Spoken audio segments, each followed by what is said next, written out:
Bonjour à tous, chers amis des chiffres et amis de la comptabilité.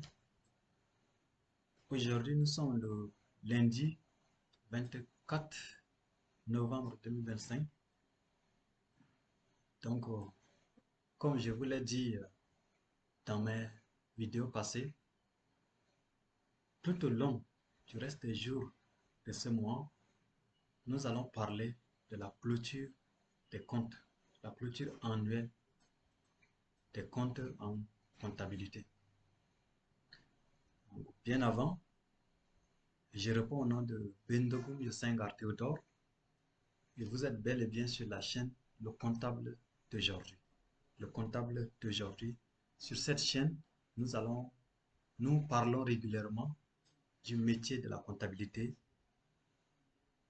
Oui, les difficultés que rencontrent les comptables, comment contourner, quelles sont les pratiques de la comptabilité. Nous parlons de toutes ces choses qui sont autour du métier d'un comptable. Donc, comme nous sommes en période de clôture, chaque fois, nous prenons un aspect de la clôture où nous détaillons, nous expliquons un peu les contours de cette activité pour permettre aux uns aux uns et aux autres d'être au même pied d'égalité et d'avoir les mêmes pratiques en ce qui concerne les clôtures des comptes en comptabilité. C'est ça l'objectif de notre chaîne. Et sur cette chaîne, nous avons prévu aussi, euh, à des moments donnés, de parler un peu de l'entrepreneuriat. Parce que vous le savez bien, la comptabilité est, est- fait partie des sciences de gestion et la gestion, l'entrepreneuriat. On ne peut pas séparer l'entrepreneuriat avec la gestion. Donc, de temps en temps, nous allons parler de l'entrepreneuriat aussi dans cette chaîne. Merci. Donc, aujourd'hui, qu'est-ce que nous allons parler? Nous allons parler des comptes d'attente en comptabilité. Les comptes d'attente. Alors, tous les comptables, tous professionnels de la comptabilité connaissent ce qu'on appelle les comptes d'attente. Ce sont des comptes qui sont très importants dans la comptabilité pour les comptables qui le savent très bien. Bien avant, nous allons d'abord définir ce que c'est qu'un compte d'attente. Un compte d'attente en comptabilité, c'est un compte mis à la disposition des professionnels de la comptabilité pour leur permettre d'enregistrer les opérations dont l'origine ou la finalité n'est pas encore clairement identifiée. Voilà. Ce sont des comptes mis à la disposition des professionnels pour enregistrer les opérations dont l'origine ou soit la finalité n'est pas encore clairement identifiée. Ça veut dire que l'opération n'est pas validée encore en tant que telle. Donc, en attendant la validation finale, ce compte-là est destiné à enregistrer ces opérations. On les appelle les comptes de transit en quelque sorte. Voilà, c'est ça le mot, des comptes de transit. Pour donner un exemple de ces comptes, nous avons par exemple les comptes autres, autres débiteurs et créditeurs divers, par exemple.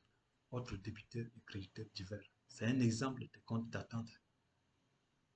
Voilà. On peut avoir un compte autre débiteur divers uniquement, un autre compte aussi autre créditeur divers. C'est quoi la différence entre les deux? Débiteur divers, c'est un compte qui enregistre les charges. Voilà, les charges qui ne sont pas encore validées. Sortie d'argent en liquide, par exemple. Nous sommes dans une entreprise. euh, il peut y avoir des procédures, par exemple, d'urgence.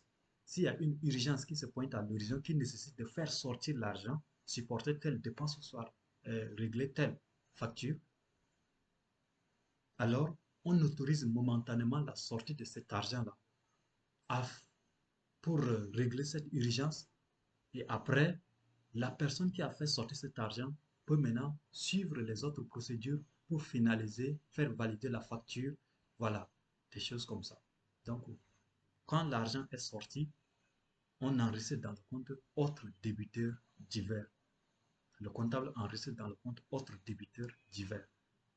Au moment où la pièce va revenir, ça peut être un reçu, ça peut être une facture, des choses comme ça. Quand le comptable reçoit et que toutes les validations, les signatures sont requises, le comptable prend maintenant dans ce compte autre débiteur divers là pour imputer le compte des charges concerné. Voilà, pour imputer le compte des charges qui concerne cette opération qui a été réalisée en attendant. Nous avons l'autre compte, le compte autre créditeur divers. Alors, c'est quoi ce compte? Le compte autre créditeur divers, ce sont des comptes qui enregistrent aussi les opérations qui ne sont pas encore finalisées, mais ce sont des opérations contraires, on peut dire. Voilà. Un exemple, arrivé à la fin d'une période ou soit d'un mois, le comptable demande le relevé, par exemple, de son compte bancaire. Il fait l'analyse, il fait le rapprochement. On appelle ça le rapprochement bancaire.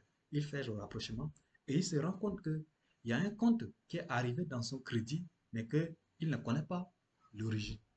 Par exemple, on peut prendre un exemple, 500 000 par exemple. Un 500 000 est arrivé dans son crédit bancaire, mais il ne connaît pas l'origine.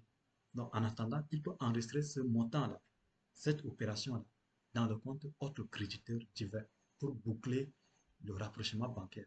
Maintenant, après, il va se mettre à faire des analyses, euh, vérifier, par exemple, les factures de vente et autres pour voir est-ce qu'il n'y a pas un client qui a réglé sa facture et que ce n'est pas clairement libellé. Ou soit, est-ce que l'entreprise n'a pas un partenaire qui lui a fait, par exemple, un virement que ce n'est pas encore clairement identifié. Une fois identifié, une fois vérifié l'exactitude de cette opération, le comptable va maintenant aller dans le compte créditeur divers, prendre, maintenant aller loger dans le compte qui concerne cette opération. Donc, c'est un compte qui enregistre les opérations qui ne sont pas aussi finalisées, ou soit les opérations dont l'origine n'est pas identifiée clairement. Alors, mais ce sont des opérations qui sont au bénéfice de l'entreprise. C'est l'entrée de l'argent dans les comptes de l'entreprise. Après, on identifie l'origine. Maintenant, on part loger dans le compte concerné. Un autre compte d'attente encore, le compte rémunération due, par exemple. Rémunération due, c'est un compte qui sert à enregistrer le traitement ou le salaire des employés de l'entreprise. Maintenant, ce compte-là, quand le comptable veut passer, par exemple, les salaires des employés, il débute d'abord tout ce qui concerne les charges, rémunération due, les autres primes. Il débute tout ce compte de charges-là. Maintenant, il amène le montant global du traitement-là dans le compte rémunération due. Il loge de manière globale dans ce compte-là. Après, il va maintenant prendre le montant qui est dans le compte de rémunération due là pour dispatcher dans tous les comptes des employés. Voilà, il va dispatcher dans tous les comptes des employés pour leur permettre de bénéficier de leur salaire. Ou soit si le salaire est payé par exemple en espèces, il va maintenant débiter ce compte rémunération due là et par le crédit de compte de la caisse pour permettre la sortie de l'argent pour payer les employés. Donc, le compte rémunération due fait partie aussi des comptes d'attente. Alors, une fois qu'on a dit tout cela, à la fin de l'année, nous sommes en période de clôture. Qu'est-ce qu'il faut faire avec ces comptes, par exemple? Voilà. C'est ça l'objet de notre vidéo d'aujourd'hui. Ces comptes, normalement, à la clôture de l'exercice comptable, doivent avoir un solde zéro.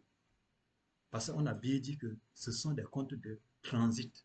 L'opération n'est pas venue dans ce compte pour rester de manière définitive. Ce sont des comptes de transit.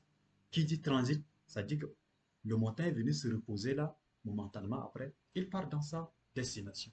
Il n'est pas censé demeurer dans ce compte. Donc, à la fin de l'exercice, comme nous sommes en période d'exercice, nous sommes en période de clôture, le comptable doit imprimer, c'est-à-dire tirer le grand livre de tous ces comptes d'attente-là, les analyser, opération par opération. Il prend par exemple le compte autre débiteur divers, il va pointer telle date-là, tel montant est venu au débit, voilà, telle date-là, j'ai régularisé ce montant qui est venu au début par le crédit. Donc, si par exemple, j'ai mis 10 000 dans le compte autre débiteur divers le 1er janvier, arrivé au 2 janvier, j'ai régularisé ou soit j'ai soldé ce compte-là par un montant de 10 000 aussi au crédit. Donc, le comptable doit pointer, pointer, pointer et se rassurer que tous les comptes qui sont venus se reposer de manière momentanée, comme nous avons dit, dans ces comptes-là, ont été libellés, libellés, sortis, sortis, sortis, pour qu'à la fin, le compte doit être zéro. De la même manière, avec le compte créditeur divers aussi. Donc, tous ces comptes-là, à la fin de l'exercice comptable, doivent présenter un solde zéro. Maintenant, s'il y a un montant qui est arrivé dans ce compte et qui n'est pas régularisé, on doit chercher à se poser des questions, chercher l'origine de cette opération pour voir qu'est-ce qu'il faut faire avec cette opération. Donc, c'est ça l'objectif de la vidéo d'aujourd'hui. C'est d'analyser tous ces comptes et puis les solder. Si ces opérations doivent demeurer, on doit maintenant chercher à avoir libéré clairement, identifier clairement c'est telle opération de tel jour qui est en attente de validation. En attente de validation. Généralement, ce sont des comptes qui attirent trop l'attention des auditeurs quand ils viennent par exemple pour auditer les comptes de l'entreprise. Ils vérifient d'abord ces comptes d'attente là pour voir qu'est-ce qui est dans ces comptes d'attente. Si le compte est, tous les comptes d'attente sont zéro, waouh, mais c'est nickel, votre comptabilité est nickel. Mais si votre compte d'attente est bourré de chiffres, alors là, les auditeurs vont poser beaucoup de questions pour voir pourquoi les comptes d'attente sont bourrés. Parce qu'un compte d'attente qui est bourré, par exemple, compte débiteur divers qui est bourré des opérations qui ne sont pas régularisées, ça peut cacher quelque chose. La plupart, ce sont des charges. Alors, si ces charges-là restent dans le compte d'attente sans être imputées dans le compte des charges proprement dit, ça veut dire que ça peut. Ils peuvent se dire que le comptable a, le comptable a minimisé, par exemple, les charges pour cacher un résultat, par exemple. Évidemment, de la même manière aussi, si c'est le compte créditeur divers qui est bourré de montants, il peut s'agir par exemple des produits qui normalement doivent imputer le compte, la classe 7, compte des produits, pour apporter une modification sur le résultat final de l'entreprise. Donc voilà l'intérêt d'analyser ces comptes-là à la fin de la clôture de l'exercice comptable. Chers amis des chiffres et amis de la comptabilité, je vous remercie pour votre attention et comme je vous l'ai dit là, je vous invite à suivre toutes ces vidéos. Les autres vidéos viendront et faites des commentaires pour apporter vos critiques, vos propositions d'amélioration pour cette chaîne qui vient de naître et nous avons beaucoup, beaucoup de choses encore à se dire semaine après semaine.